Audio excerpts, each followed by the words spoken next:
Hello viewers, today I will discuss on anaerobic respiration, difference between aerobic respiration and anaerobic respiration and the difference between anaerobic respiration and fermentation. All the biomolecules taken as food are oxidized into simpler molecules by chemoorganotropes. That is, the organisms depend completely on the organic preformed molecules. During this oxidation, electrons released are captured by electron acceptors like NAD+, FAD+, etc. These electron-rich molecules then donate the electrons to electron carriers arranged as a chain called electron transport chain in the plasma membrane of prokaryotes and in the inner mitochondrial membrane of eukaryotes. And during this electron transportation, protons move into the intermembrane space and develop a force, proton motive force. This force then helps in the synthesis of ATP. Now, if oxygen acts as the final electron acceptor, this process is called aerobic respiration, and if some other molecules, exogenous inorganic compounds, act as the electron acceptors, this process is called anaerobic respiration. Many bacteria and archaea follow this anaerobic respiration, and among the anaerobic electron acceptors, nitrate, sulfate, carbon dioxide, ferric ion, selenate, also organic compounds like fumarate are common. And virtually any organic compound which can be degraded by aerobic respiration can also be degraded by anaerobic respiration. Though many bacteria and archaea follow anaerobic respiration, some can follow aerobic respiration also, depending on the availability of oxygen in the environment. Now, inorganic molecules like nitrate, sulfate, carbon dioxide are also used by organisms for biosynthetic purposes. This metabolism is called assimilative metabolism. But when these molecules are used as electron acceptors for energy generating purposes, this metabolism is called dissimilative metabolism. I will first start with nitrate reduction. If we look into the molecules which act as electron acceptors, then we will see oxygen has the highest reduction potential value. That means it has the highest electron affinity. Reduction potential value denotes the electron affinity of a molecule. Oxygen has the highest electron affinity and thus it has the highest reduction potential value. All other anaerobic electron acceptors has much less reduction potential value compared to oxygen.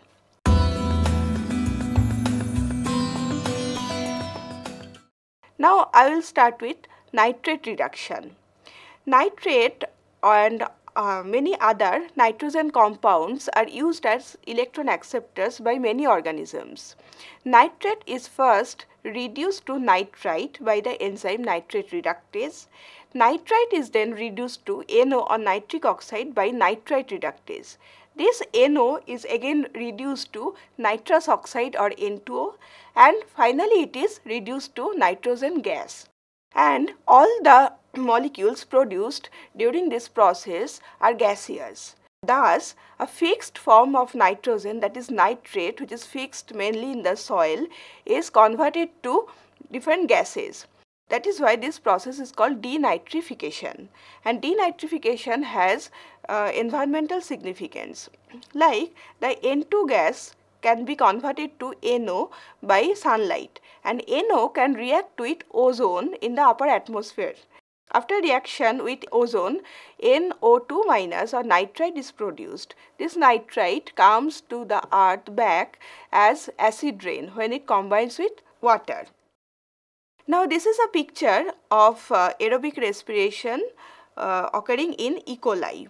During electron transport chain, electrons move from NADH or FADH2 and they are carried through a number of electron carriers.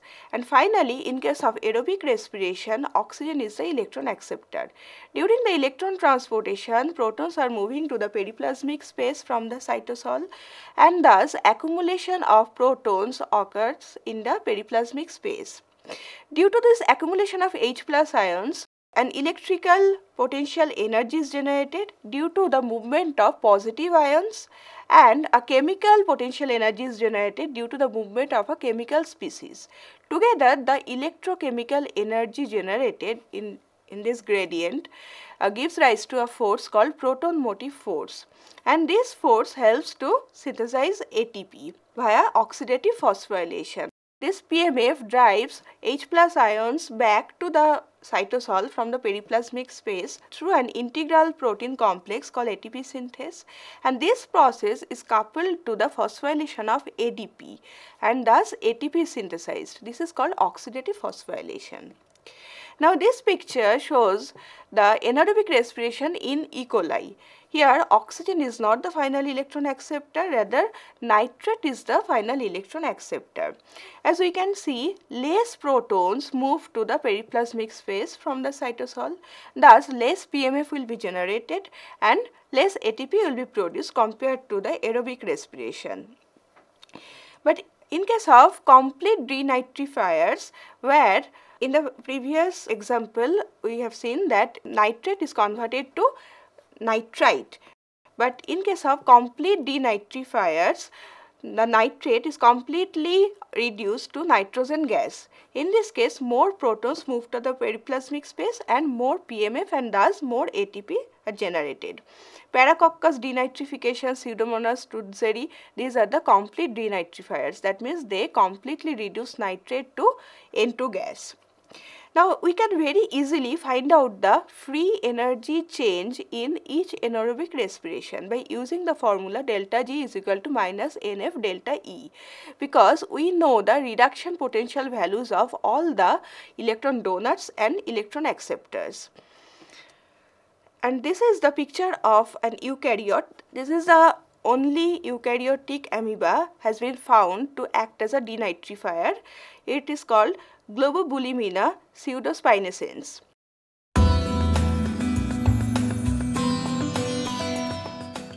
Many sulfur compounds act as electron acceptors in anaerobic respiration, and the most oxidized form of sulfur is in sulfate, the major anion found in seawater, and this is converted to H2S by the sulfate reducing bacteria.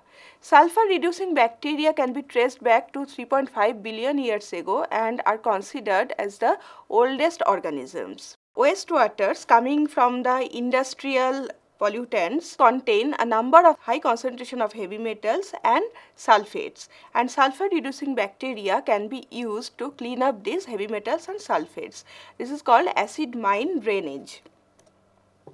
Now, sulfate to H2S or hydrogen sulfide production requires 8 electrons, and this reduction occurs through a number of intermediate stages, and sulfate is quite stable, thus it should be activated before accepting the electron.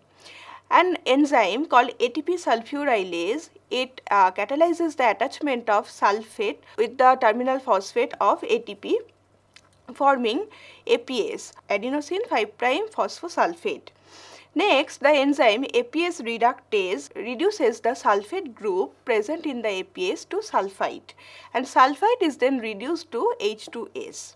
Now, during this reduction, ATP is consumed and movement of protons occur from the cytosol to the periplasmic space.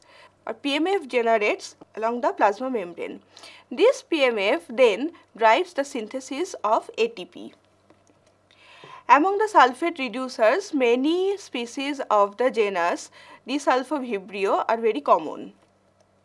Now, many organisms could not use sulfate as the electron acceptor, but they can reduce sulfur into hydrogen sulfide. They are called sulfur reducers. The first sulfur reducing bacteria discovered was Desulfuromonas acetoxidans. Also, many species of the genera Vollinella and Campylobacter used as sulfur for sulfur reduction.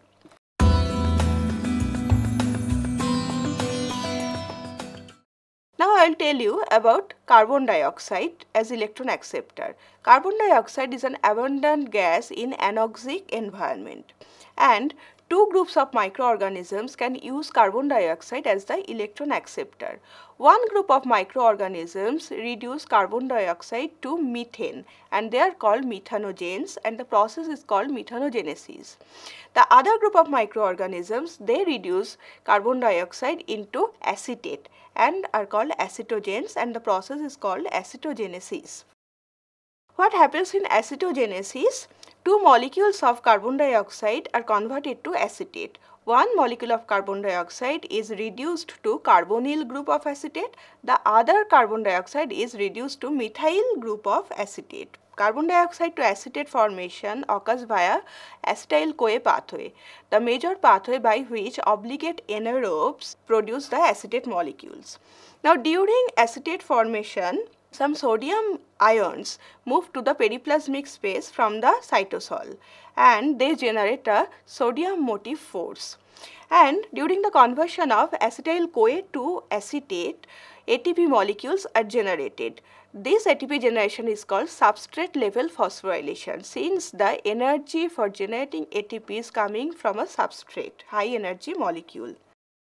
The examples of acetogens are different species of the genera Clostridium and Acetobacterium, and the energy conservation in acetogens is a result of number 1 substrate level phosphorylation and number 2 sodium motive force, which is generated along the cytoplasmic membrane, and integral membrane protein called ATP synthase, which is dependent on this sodium motive force.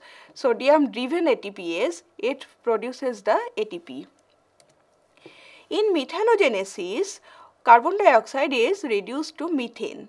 First, carbon dioxide is converted to formyl group, then to methylene group, methyl group, and finally it is reduced to methane. And the organisms that carry out this reaction are called methanogens. During methanogenesis, some sodium ions and protons, they move to the periplasmic space and generate a proton motive force as well as a sodium motive force. Examples of methanogens are species of the genera Methanococcus, Methanopyrus, etc. Hence, the energy conservation in methanogenesis is a result of proton motive force and sodium motive force across the membrane. Most probably, the simplest form of anaerobic respiration occurs in the archaeon Pyrococcus furiosus. Here, proton acts as the electron acceptor. Pyrococcus furiosus is found in an anoxic environment having temperature around 100 degrees centigrade. In glycolysis, one step is there where glyceraldehyde 3-phosphate is converted to 1,3-bisphosphoglycerate, a high energy molecule, and the energy stored in this molecule is converted to ATP later by substrate level phosphorylation. In Pyrococcus furiosus, this step has been modified or bypassed in such a way that glyceraldehyde 3-phosphate is converted to 3-phosphoglyceric acid directly. Thus, substrate level phosphorylation in Pyrococcus furiosus is prevented. So, how Pyrococcus furiosus generates its energy? During this oxidation state, ferredoxin acts as the electron acceptor and accepts electron from this step.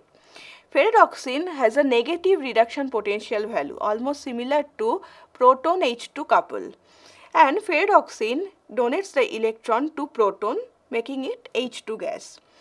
And during the H2 production, some protons move to the periplasmic space through a membrane bound hydrogenase and thus generate a proton motive force. This proton motive force drives the synthesis of ATP.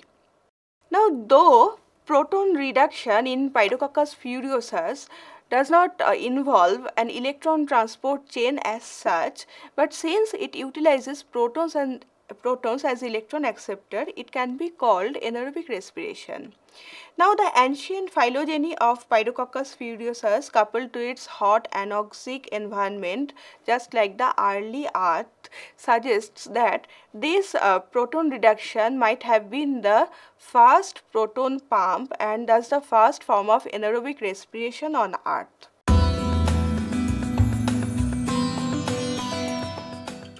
Iron is an abundant ion in our environment, and very easily it is used by many chemoorganotrophs, also chemolithotrophs, as electron acceptor. And iron, ferric iron is converted to ferrous iron.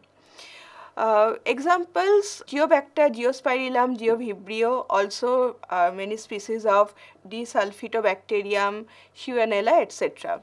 Geobacter species can use many organic molecules as electron donors and iron plus 3 as electron acceptor. This is of great environmental significance because Geobacter can use toluene also as an electron donor.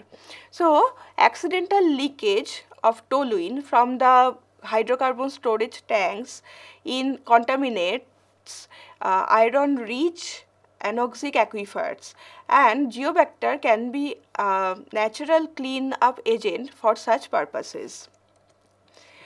Iron plus 3, iron plus 2 couple has a very high reduction potential value, and thus this couple can be used as the electron acceptor for many electron donors.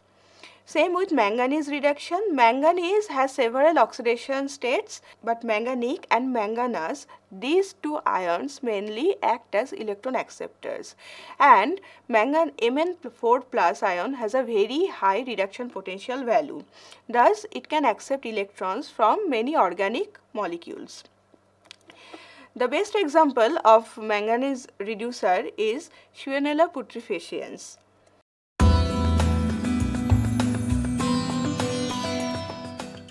Now I will discuss about selenium and arsenic compounds as electron acceptors. These are occasional pollutants, sometimes they are found in polluted water, and reduction of selenate to selenite and eventually to selenium by microorganisms causes removal of selenium from wastewater.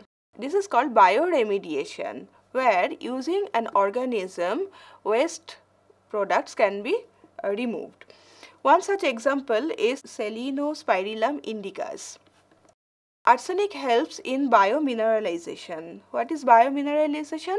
Formation of a mineral using organisms. Reduction of arsenate to arsenite along with sulfate to sulfide produces a mineral. This mineral containing both arsenic and sulfide precipitates spontaneously inside and outside the cell. This is called biomineralization. But arsenic reduction is not always beneficial. It has toxic effect also. Like groundwaters flowing through minerals or rocks having arsenate are not harmful or not toxic, does not create any problem.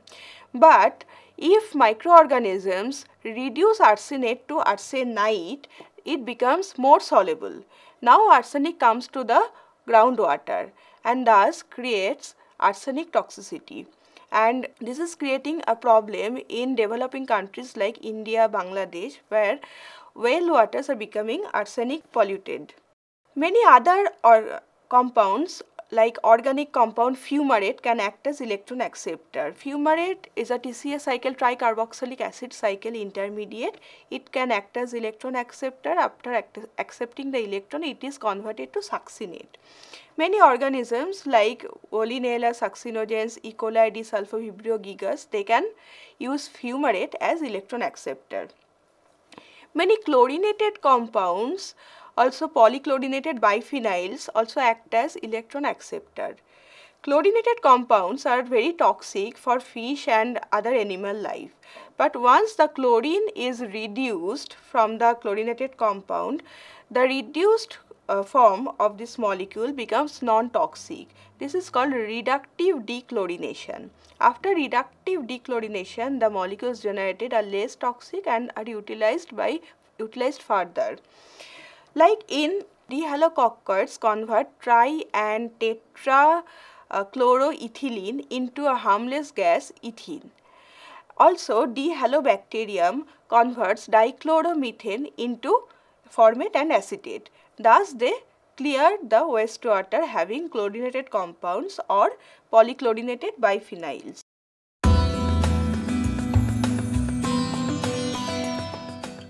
an interesting phenomenon where ammonia is oxidized under anoxic condition. This is called anamox for anaerobic ammonia oxidation. The first example of anamox was found in the organism Brocardia anamoxidans. What is anamox and what is anamoxism? Planktomycetes is an unusual group of microorganisms where many membrane bound compartments are found inside the cell. One such compartment is called anamoxisome, and these planktomycetes, they lack the peptidoglycan layer in their plasma membrane. Inside the anamoxisome compartment, ammonia is converted to nitrogen gas and nitrite acts as the electron acceptor for this reaction. What happens in the reaction? Nitrite first reduced to NO or nitric oxide. Nitric oxide is then reduced to hydrazine by the enzyme hydrazine hydrolase. Hydrazine is then converted, oxidized to nitrogen gas by hydrazine dehydrogenase. Now, electrons released during this conversion, some of the electrons go to the electron transport chain present in the anamoxisome membrane. Now, this anamoxisome membrane is of very interest because the membrane is made of cyclobutane rings esterified with glycerol and produces a very thick membrane to protect the cell from these harmful intermediates like hydrazine. Now, electrons move into the electron transport chain of anamoxisome membrane and generate a proton motive force. Some protons move to the cytosol from the interior of anamoxisome, and this proton motive force drives the synthesis of ATP into anamoxisome. The source of nitrite in anamox reaction, this reaction is called anamox reaction, and source of nitrite in anamox reaction is the aerobic oxidation of ammonia. So, both the aerobic oxidizers of ammonia and anaerobic oxidizers of ammonia reside together in sewage, where aerobic ammonia oxidizers first convert ammonia into nitrite, then using that nitrite and ammonia, anaerobic ammonia oxidizers produce the nitrogen, which is free. Thus, anamox reaction is of great importance since the fixed form of amines and ammonia is converted to nitrogen gas. Another organism, the Scalindua species, it is found in the marine life and it is responsible for converting more than 50% of ammonia present in the sea sediment to nitrogen.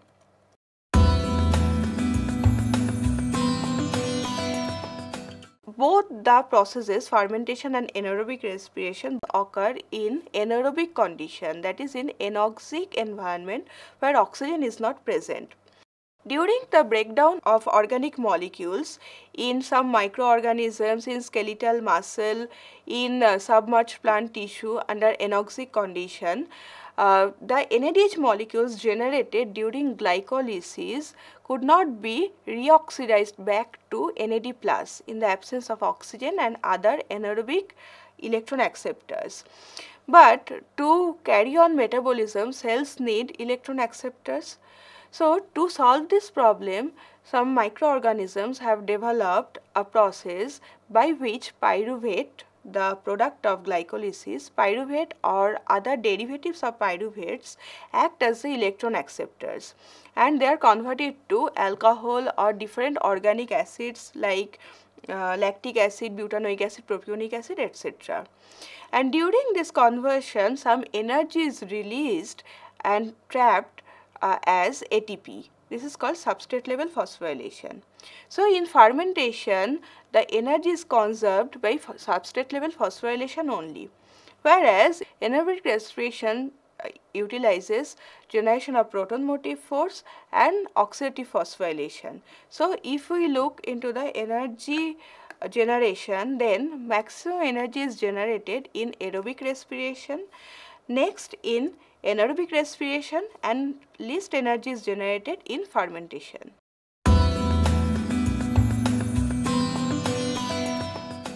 So today we have discussed on anaerobic respiration, how exogenous electron acceptors accept electrons and generate energy.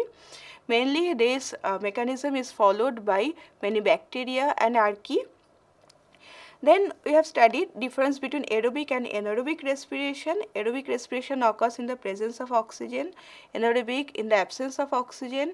But since oxygen has the highest reduction potential value, energy generation is maximum in case of aerobic respiration.